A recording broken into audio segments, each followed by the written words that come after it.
Good evening guys, ito yung short tutorial natin paano mag-add ng GRF sa every RO natin. So ngayon, nasa tambay row ako ngayon. So una, syempre lalagay mo muna dito yung file ng gagamitin mong GRF. So ito, example, ito nandito na. So kakopy ko lang. Then hanapin natin yung data configuration settings. Data.ini in other term. To. Di ba may data pa na isa, data.grf, yung data na may settings. Teka, latakihan natin guys para makita nyo. Yan.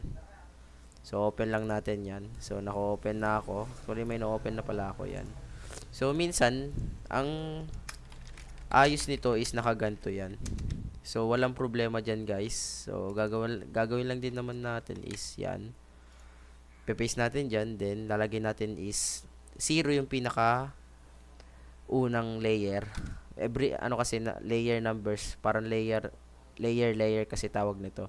Pag ikaw yung pinakababa, yung number 3, meaning ikaw yung nasa yung papatungan. Ikaw yung papatungan. So yan, then equals.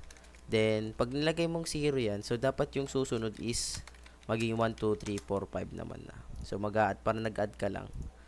Then save lang natin. Then check natin kung gumana. So yan. Open natin yung ano natin.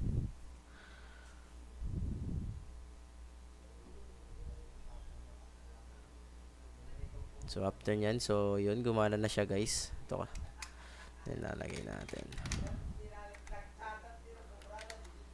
Okay. So yun naman. So minsan, yung may problema yung GRF natin, di nalabas yung mga gusto nating plug, hindi lumalabas yung mga ganito. So yung problema dun guys, nandito sa plugin natin. Plugin. Ito.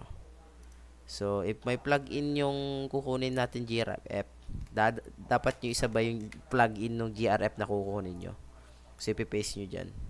So, ganun lang guys. Salamat.